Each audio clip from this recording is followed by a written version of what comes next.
Vous avez C seulement, c'est l'équivalence. D'accord? Parce qu'ici, on est dans le cas convexe. Vous avez la fonction f qui est convexe. C'est bon? C'est bon? Oui ou non? Oui. Est-ce que vous arrivez à suivre, oui ou non? Oui, madame. Il faut savoir la convexité. Si la fonction f elle est convexe sur un domaine ouvert, alors forcément, les conditions d'optimalité, c'est que le gradient doit être égal à 0. C'est une condition nécessaire et suffisante. Seulement que le cas convexe. Hein? Seulement que le cas convexe. D'accord? Pour la démonstration, vous avez la condition nécessaire. Si f elle est de classe C1, alors f elle est différenciable au point x étoile, qui est un minimum global. Donc si c'est un minimum global, alors d'après le théorème 4, on a démontré que le gradient est nul. Donc l'implication dans un seul sens, maintenant il y a l'implication dans ce sens-là, on l'a faite, c'est le théorème 4. Maintenant l'autre application, dans l'autre sens. Si le gradient est nul, alors vous avez c'est un minimum. Donc, je vais démontrer l'implication dans l'autre sens, la condition suffisante. Donc j'ai le gradient qui est nul, je dois démontrer que x étoile c'est le minimum. C'est le minimum. Donc comme f elle est convexe. Madame, tu finis le PDF. Voilà. Madame, donc moi, je vais partager. Après on passe les exemples d'application. C'est bon? Oui, c'est bon.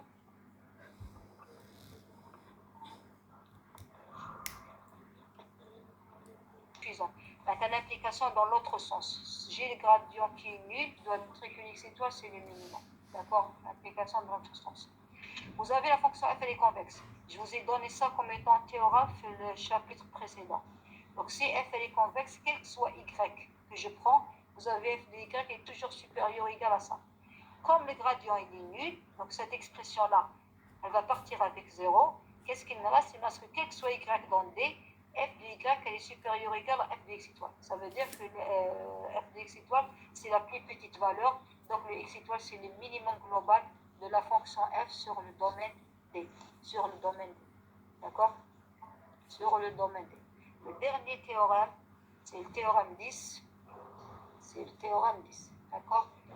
Donc, vous avez quoi? Le théorème 10.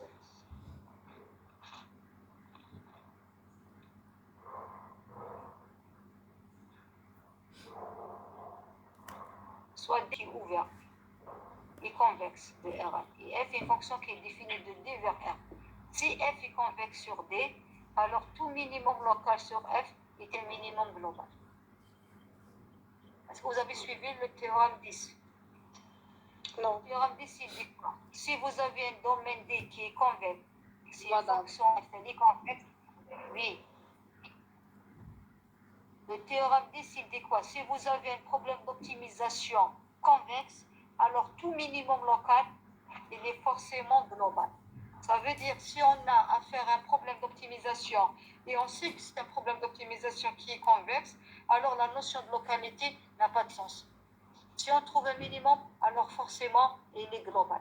On ne se casse plus la tête avec local. D'accord? Forcément, il est global. Donc, dans le cas convexe, forcément, tout minimum local est global. Ça veut dire la notion de localité, elle n'a pas de sens dans le cas convexe. Seulement dans le cas convexe, où le domaine D il est convexe, où la fonction f elle est convexe. Un exemple de l'optimisation convexe, c'est la programmation linéaire. La programmation linéaire. D'accord? Est-ce que vous avez des questions jusqu'ici? Est-ce que vous avez des questions? S'il vous plaît. Est-ce que vous avez des questions? Non, madame. Est-ce que vous avez des questions jusqu'ici? Une fonction qui est définie sur quel domaine, s'il vous plaît?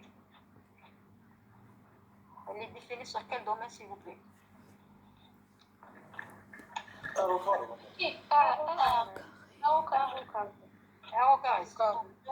une fonction de R2, c'est un polynôme, d'accord? C'est un polynôme, donc c'est une fonction qui est définie sur R2. Elle est comment cette fonction-là? Elle est comment cette fonction-là? Les caractéristiques de la fonction, elle est comment cette fonction-là? C'est une fonction qui est comment? Ça veut dire positif ou bien négatif? Non, d'ailleurs on ne peut pas le savoir. Est-ce que Je comprends. polynôme? C'est un polynôme. Quelles sont les caractéristiques de polynôme? Et quelles sont les C'est une caractéristiques fonction différentielle. Elle est déclassée. Elle est déclassée à l'infini. Ça veut dire du continu, différentiel, continu, jusqu'à l'infini. Ça veut dire qu'on n'aura pas de problème sur la différenciabilité. D'accord? C'est une fonction qui est de classe C l'infini de R2. Elle est définie sur R2 et elle est de classe C l'infini de R2. D'accord? Ou le domaine R2. Donc, c'est un polynôme défini sur R2 et elle est de classe C l'infini de R2. Donc, elle est de classe C l'infini. Donc, en particulier, elle est de classe C2. C2 de R2. D'accord? Parce que là, on a besoin jusqu'à l'ordre 2. D'accord? C'est bon. Donc, cette fonction-là, la question, c'est de trouver les extréments. C'est-à-dire trouver soit les minimums, soit les maximums de cette fonction-là, s'ils existent. D'accord? S'ils existent. Vous avez le domaine définition R2. C'est un domaine qui est comment? C'est un domaine qui est comment? Le R2. Allez, s'il vous plaît. S'il vous plaît. C'est un domaine qui est comment le R2? Fermé ou ouvert? كيفاش مدام؟ Je n'ai pas bien compris la question, maman. Les caractéristiques de R2, c'est quoi? Est-ce que c'est un ensemble qui est fermé? Ah, ok. C'est fermé et ouvert.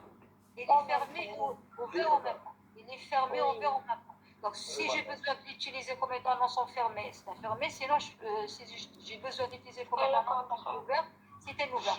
Donc, le R2, c'est un ouvert. Le R2, c'est un ouvert. Ça veut dire quoi, c'est un ouvert par définition? Chaque point, c'est un point intérieur. Chaque point du domaine, c'est un point intérieur. C'est ça par définition un ouvert. Un ouvert, c'est chaque point de l'ensemble, c'est un point intérieur. Donc, tous les éléments qui appartiennent à R2 sont des points intérieurs. C'est bon. La fonction f, elle est différentiable sur un domaine qui est ouvert. D'accord. Donc, qu'est-ce que je peux dire de ces extréments? S'ils existent, hein, je ne sais pas ce qu'elle admet. Mais si elle admet, ils vont vérifier quoi? Ah, si vous avez compris ce qu'on a fait depuis une heure, vous allez me répondre. Donc, si la fonction f admet des extréments, ils vont vérifier quelles conditions? Ah, s'il vous plaît. Le gradient est nul. Le gradient, c'est la condition nécessaire. C'est le premier, c'est le théorème 4. Donc, si elle admet, je ne sais pas si elle admet, je ne sais pas. Mais si elle va admettre, forcément, son gradient, il sera nul. Ça veut dire, autrement dit, si la fonction f, elle admet des extréments, ces extréments-là, ils seront un des points stationnaires. Ils seront un des points stationnaires. On ne peut pas trouver d'autres points. Donc, c'est le seul point qui sont candidats à être des extréments, c'est les points stationnaires. Donc, la première des choses à faire, c'est que je cherche les points stationnaires de la fonction f. Donc, je vais chercher les points stationnaires de la fonction f. Donc, la première des choses à faire. Parce que si la fonction f, elle admet des points stationnaires, elle admet des extréments, alors forcément, ils seront un des points stationnaires. Donc, premier point à faire, c'est on détermine les points stationnaires de f. D'accord? Donc, déterminons le point stationnaire de f. Donc, je calcule le gradient. Comment calculer le gradient? Donc, c'est le différentiel de f par rapport à la première variable x. C'est le différentiel de f par rapport à la deuxième variable. Donc, je dérive la fonction f par rapport à la première variable. Donc, j'aurai quoi? Je dérive la fonction f par rapport à x. Donc, j'aurai quoi? Moins 2y. Et par rapport à y, je dérive ça par rapport à y. Donc, ça, c'est une constante. Moins 2x plus 2y. Moins 2x plus 2y. Donc, voilà le vecteur gradient. Après, je vais chercher les valeurs de x, y qui vont annuler le gradient. Donc, le gradient f de x, y égale 0. Vous avez la première composante qui est nulle. Et vous avez la deuxième composante. Pardon? Vous avez deux équations, c'est un système d'équations, d'accord? C'est un système de deux équations à deux inconnues. Donc, vous avez la première équation, c'est 6x carré moins 2y égale 0. La deuxième, c'est 2y moins 2x égale 0. Donc, de la deuxième équation, je tire que x égale à y. Je le remplace dans la première équation et j'aurai 2x facteur trouve, et on trouve deux points stationnaires. Le premier point stationnaire, c'est 0, 0, et le deuxième point, c'est un tiers, 1 tiers. C'est bon jusqu'ici? C'est bon? Madame, oui. J'aurai un système d'équation, des équations. Oui. Certains عندك 6x au carré moins 2 égale Moins nul, c'est au moins un des facteurs est nul. Donc le premier, c'est x égale à 0.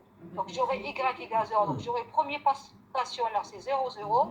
Le deuxième, c'est le deuxième facteur, c'est le deuxième produit qui est nul. Donc voilà, le deuxième facteur. Donc j'aurai 3x moins y égale à 0, ça veut dire que le x égale à 1 tiers. X égale à 1 tiers. Comme y égale à x, donc j'aurai x égale à 1 tiers, y égale à 1 tiers. Donc